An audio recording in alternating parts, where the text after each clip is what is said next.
Hey everyone, welcome to another unboxing on TLG Games. Today we're doing Dune House Secrets. I got it at Barnes & Noble for $10. You can see it's cheap, and judging from the reviews I've seen, it's probably worth about $10. It normally retails for somewhere around $40 US. Right now I think Amazon is selling it for around $24, but you can get it on the cheap. I wouldn't buy it full price. It's a very nice package. The art looks good. That's kind of what initially drew me to it, was that the art looked pretty good, although I have seen some critics say that it doesn't look that great. But in my opinion, it looks pretty good. So you can see here's sort of the back of it. It gives you some information as well as the components. This is unfortunately a game that uses an app, which I cannot stand. It is in the same vein as the Detective series by Portal Games, but from all accounts, it is not as good or thoroughly thought out. So I haven't played either, but in unboxing it, I mean, it looks pretty good. I mean, the rulebook is sparsely laid out, which I like. I hate when there's too much text. Lots of full color pictures. It feels like any high-end board game you would normally buy. So I'm always happy with rule books that are only, 2 or 3 pages as well. Now, this is a narrative/intrigue type game where each player will take on a role within Dune, but from all accounts, again, it's not that great, and your choices have very minimal impact on the story. From a few reviews I watched of the game, it's something you're going to want to play by yourself rather than with 4 people. It is a 1 to 4 player game. Again, the components look great though. I mean, these are absolutely industry standard gaming components. They feel fantastic, great full color. I don't like stickers in games because again, that really tarnishes the reusability of the game. So you can see that this game does incorporate stickers, but these maps are pretty awesome too, especially if you wanted to run like a Dune role-playing game. You could almost pilfer them for that. I don't know that anybody would want to do that, but if you did, you could pilfer those maps.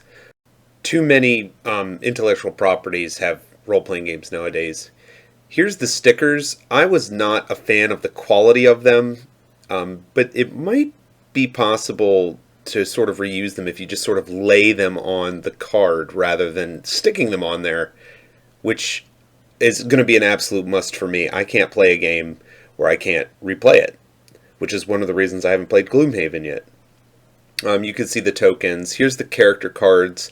They have 2 different sides. I'm not sure what they do.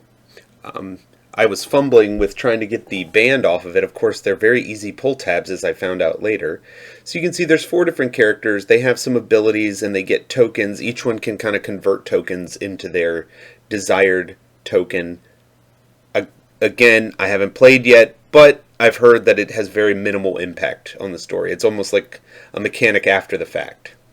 Here are the consequence cards. I struggled once again with trying to get that band off. Finally, in the last one, I was able to get it. But you can see the different consequences, and they have letters which correspond to different events in the story. Nice pictures. They, really kind of capture the imagery of Dune, especially since this is a movie-based sort of tie-in product. It uses the exact same art from that. And interestingly, this guy just looks like Lando Calrissian. I'm sorry, he does. He looks like Lando Calrissian. So that's the consequence cards. Lastly, first we have these tokens.